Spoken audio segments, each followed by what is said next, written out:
Frédéric Sirier, vous avez choisi le livre Mississippi Solo d'Eddie Harris, c'est aux éditions Liana Levy. Alors c'est un trentenaire, Eddie, qui décide de répondre à l'appel de ce fleuve mythique, le Mississippi aux États-Unis, pour un tour en canoë fascinant. Et là, il va découvrir le racisme alors que lui, il s'était jamais vraiment vécu en tout cas comme un noir américain. Absolument. Alors c'est toujours encore le hasard des choses. J'ai rencontré Eddie Harris il y a 2 semaines. Et voilà, et j'ai pris tout de suite son livre. C'est un livre de 1988 qui est culte aux USA, qui vient simplement d'être traduit en France. Donc il descend le Mississippi, 4000 kilomètres, et il se rend compte que la question noire, elle se pose sur le fleuve. Et c'est ce fleuve qui raconte l'histoire américaine. Pourquoi y a-t-il des Noirs à cet endroit? Pourquoi vivent-ils de cette manière à cet endroit? Donc il va prendre conscience de lui-même. C'est quelqu'un qui a le sentiment... pourquoi part-il comme ça en canoë alors qu'il ne sait pas faire du canoë? Parce qu'il a le sentiment d'avoir échoué en littérature.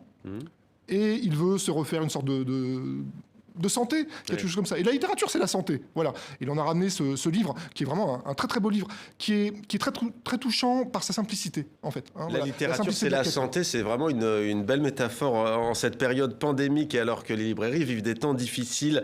Haroun, qui était avec nous tout à l'heure, a choisi la chanteuse Iseut, dont on voit le visage, qui connaît une ascension de plus en plus grande. Raphaël Confiant, vous avez choisi un livre, Les Impatients de Djaïli Amadou Amal, parmi les finalistes d'ailleurs du Goncourt. On lui souhaite de l'obtenir. Ce sera le 30 novembre. Alors, elle raconte l'histoire de Ramla, Hindou et Safira, 3 femmes, 3 histoires, notamment celle d'un mariage forcé, par exemple, celui de Ramla. Pourquoi ce livre vous a plu, Raphaël Confiant?